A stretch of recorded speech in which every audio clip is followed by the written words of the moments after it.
Hello and good evening. I'm Carlos and welcome to News on 2. A Baling Member of Parliament, Dato Sri Abdul Aziz Abdul Rahim, and his brother, Dato Abdul Latif, pleaded not guilty in the Kuala Lumpur Sessions Court today to charges with accepting bribes totaling 5.2 million ringgit in connection with road projects in Perak and Kedah, and 9 counts of money laundering involving nearly 140 million ringgit. Now, Dato Sri Abdul Aziz, 52, made the plea after the charges were read out separately before Judge Azura Alwi. The charges against Dato Sri Abdul Aziz were framed under Section 16, Subsection A of the Malaysian Anti-Corruption Commission MACC Act 2009, while the charges against Dato Abdul Latif were made under Section 28, Subsection 1, Subsection C of the same law. They faced an imprisonment for up to 20 years and fine of not less than 5 times the sum or value of the gratification, or 10,000 ringgit, whichever is higher if found guilty. For the money laundering case, the matter was mentioned before Sessions Court Judge Rosina Ayub. The charges were framed under Section 4, Subsection 1, Subsection B of the Anti-Money Laundering, Anti-Terrorism Financing and Proceeds of Unlawful Activities Act 2001, which provides an imprisonment for up to 15 years and fine of not less than 5 times the value of the proceeds obtained, or 5 million ringgit, whichever is higher if found guilty. Deputy Public Prosecutor Dato Sri Gopal Sri Ram suggested the court to fix 800,000 and 500,000 ringgit bails against the brothers respectively. The court then set 27 March for mention. The Kuala Lumpur High Court today reversed a Sessions Court order allowing former Sabah Chief Minister Tan Sri Musa Aman to be given his impounded passport to travel abroad for medical treatment. Well, Tan Sri Musa, 68, who was to have been allowed to use the passport from 15 January to 10th February to travel only to Singapore and London, will have to return the document to the Kuala Lumpur Sessions Court today. High Court Judge Muhammad Zaini Mazlan, in reversing the order given by Sessions Court Judge Rosina Ayub, said the former Sabah Chief Minister was merely seeking to be treated by the doctors of his choice, and he felt that he could be readily treated in Malaysia and the ailment he was suffering from could be attended to by the doctors in this country. Muhammad Zaini said it was undisputed that Musa was suffering from some ailment which was mainly coronary in nature, but there was no suggestion by him that he could only be treated in Singapore and London. The judge noted that it had been established by decided cases that the freedom of movement of an accused facing criminal charges was fettered, more so when the charges were serious, such as in the present case. Well, 2 Felda officers are in remand for 5 days beginning today for allegedly submitting false claims in connection with the construction of retaining walls for settlers' houses at Felda Cholak Selatan, Sungai Perak. The order was issued at the Ipoh Magistrates Court by Magistrate Siti Hanu Muhammad Shah following an application by the Malaysian Anti-Corruption Commission MACC. The suspects, a 39-year-old assistant director and a 33-year-old officer, were brought to the court at 11 a.m. Yesterday, a contractor and an executive of a property management company were ordered to be in remand for 4 days for investigation involving the same case.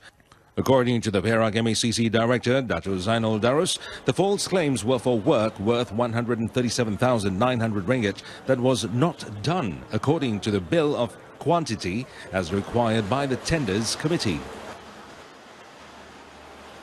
Well, a final year medical student of a public university pleaded not guilty in the Terengganu Sharia High Court today to a charge of muncikari, known as pumping and pimping. Muhammad Luqman Zulkifli, 29, from Panji Alam, was charged with committing the offence at a hotel between 2:43 a.m. and 6:05 p.m. on 27 and 28 August last year. He was charged under Section 28 of the Sharia Criminal Offences or Takzir Terengganu Enactment 2001, which provides a fine of up to 5,000 ringgit or imprisonment for up to 3 years, or whipping or not more than 6 strokes, or any combination of the punishments if found guilty. Judge Kamarul Azmi Ismail set bail at 3,000 ringgit in one surety and fixed 24th February for trial. Shari prosecuting officer Muhammad Kazmizan Abdullah prosecuted, while Muhammad Luqman was represented by lawyers Fazru Anwar Yusuf and Muhammad Sofyan Arifin. and it's definitely for pimping. Now, 2 men have been remanded until 21st January after being arrested by the Serdang Police Narcotics Department unit in Selangor for supplying drugs. And Serdang Police Chief ACP Ismati Borhan said police also confiscated shabu weighing around 1.4 kilograms during the arrest. Mengikut harga pasaran runcit adalah antara RM150,000 hingga RM200,000 per share. Tangkapan 2 orang lelaki ini setelah diambil ujian air kencing, mereka ini positif dadah jenis meth. The suspects in their 30s and 40s were found to have been involved in drug distribution in the Serdang area for at least 6 months. Investigations also reveal that the duo were believed to have been a part of a much bigger syndicate and that other members were currently being pursued as well. The Royal Malaysia Police, PDRM, will appoint an independent body to gauge public perception towards the country's security and stability. Inspector General of Police Tan Sri Muhammad Fuzi Harun said although the crime rate showed a decline of 11.9% last year compared to the previous year nationwide, the public perception of crime, however, did not improve. Tan Sri Muhammad Fuzi said he has instructed the Bukit Aman Research and Development Unit and the Bukit Aman Crime Prevention and Community Safety Department, JPJKK, to work together with the independent body to analyse why public perception towards crime remains unchanged. Tindak satu badan bebas agar daripada situ petunjuk yang kita dapat daripada kajian ini dibuat nanti, kita akan dapat meningkatkan lagi tahap keyakinan rakyat kepada perkhidmatan polis. Speaking after attending the Bukit Aman Monthly Assembly today, he also pointed out that constant engagement with the public is key towards lowering the crime rate nationwide. He also expressed his gratitude to NGOs and private entities which had supported the police in various crime prevention engagements with the public. The Housing and Local Government Ministry has instructed local authorities in rabies-infected areas to undertake proper planning to address the situation.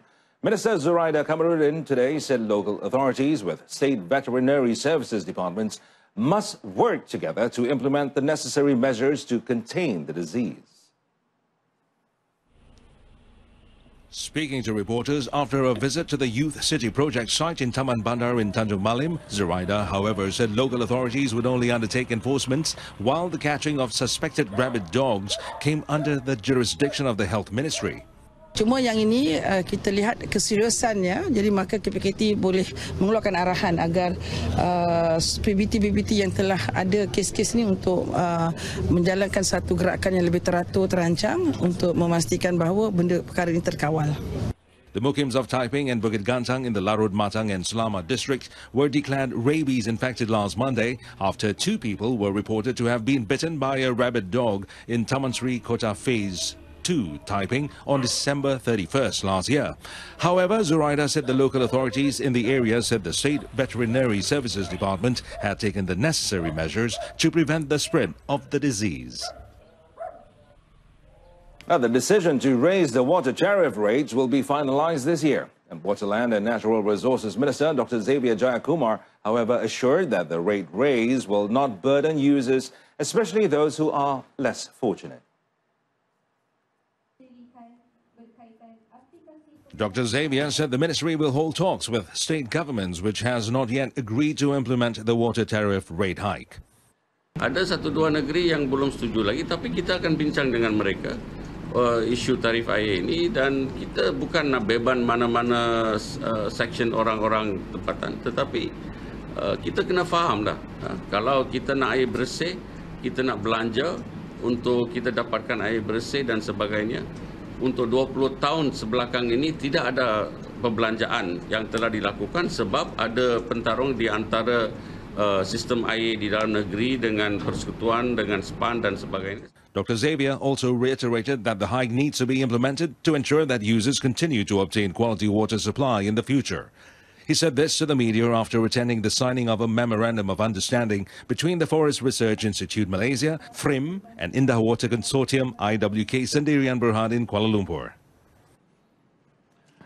Well, meanwhile, the Waterland and Natural Resources Ministry also plans to expand the use of the joint billing for treated water and wastewater from Indah Water Consortium or IWK Sendirian Berhad in other states nationwide. Dr. Xavier said the joint billing for treated water and wastewater pilot project in Labuan has yielded positive results and was a success. Kita telah ada success story di Labuan, di mana bil air telah dicantumkan dengan bil IWK dan kita nampak bahawa di Labuan sekarang kutipan juga meningkat sampai 93%, 94% dan tak ada masalah untuk penduduk-penduduk membuat bayaran untuk dua-dua bil sama sekali. In addition, the Kuala Langat MP said the joint billing initiative indirectly reduces the financial burden and reliance of suppliers on government funds in carrying out maintenance as well as treatment for wastewater. Well, the approval of advertising on vehicles' exteriors has been suspended and will only be reopened on the 1st of April. In a statement, the Road Transport Department, JPJ, said the suspension involves vehicles of all kinds, whether commercial, private, company or e-hailing. The suspension will allow members of industries and companies more time to make an application for approval of advertising. This is also to ensure that every vehicle that displays advertising on the vehicle's body does so in accordance with the rules and regulations set under the Road Transport Act 1987. Previously, the implementation was supposed to start on 1st January, where an application is required to obtain approval from the JVJ Automotive Engineering Division before they show up for a screening by Puspakom. The Perodua Aruz makes its official launch debut last night, making and marking the national car maker's return to the SUV segment after the Nautica and Kambara. The customers will get two variants of the 7-seater to choose from, with the 1.5X being priced at 72,900 ringgit, while the range-topping 1.5 Advance goes for 77,900 ringgit. Perodua said since taking orders on 3rd January, it has already received 2,200 bookings for the Perodua Aruz. Its President and Chief Executive Officer, Dato' Zainal Abidin Ahmad, said through Perodua Aruz, many more Malaysians can enjoy the benefits of a SUV plus advanced features typically found only in pricier vehicles. The SUV model was launched last night by Minister of International Trade and Industry, Dato' Darul Leking, and witnessed by Perodua Chairman Tan Sri Azmat Kamarudin. With 95% of its components locally sourced and equipped with dual VVTi and Eco Idle, that's for auto start and stop, Perodua claims Aruz's energy-efficient vehicle, EEV engine, has a fuel economy of 15.6 kilometers per litre. The SUV has also been awarded a 5-star ASEAN New Car Assessment Program, or NCAP safety rating, by the Malaysian Institute of Road Safety Research, MIROS. Prime Minister Tun Dr. Mahathir Mohamad is expected to share his vast experience as a two-time Prime Minister on Malaysia's progress and development during the 3rd International Conference on the Emergence of Africa, known as ICEA III, at the Senegalese capital of Dakar.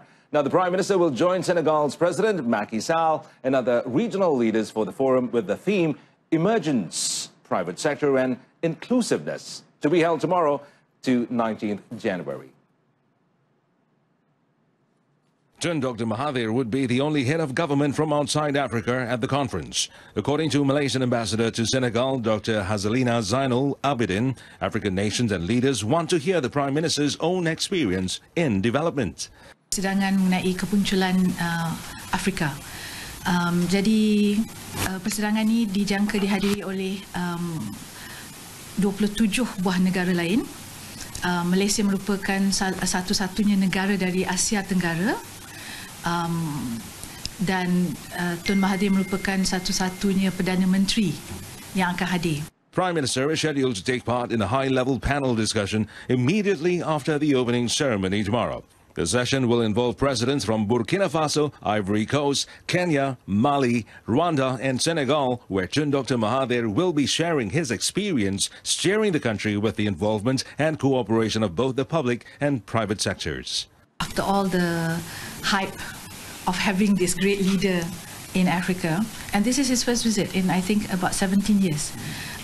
So what they want to hear from him is Malaysia's own experience. This is the Prime Minister who brought Malaysia to the international arena and made Malaysia an emerging country, what we used to call a newly industrialized country. So they want to hear the experience, his own experience of how he did it. Tun Dr. Mahathir will be accompanied by his wife Tun Dr. Siti Hasmah Muhammad Ali, Deputy Foreign Ministers Dato' Marzuki Yahya, as well as senior government officials from the Prime Minister's office and the Foreign Ministry. The ICEA was established to support the dynamics of African economies following the recovery of the global economy after the shock of 2016. And that we conclude this evening's News on 2. In our top story, Baling MP and brother pleads not guilty to corruption charges. Do join us again at 12:30 tomorrow afternoon. And do stay tuned for the live telecast of the ASEAN Basketball League game between Mono of Empire Basketball Club and Westport Malaysia Dragons in Nonthaburi, Thailand, with game time at 7:30 p.m. right here on TV2. I'm Carlos. Thanks for watching.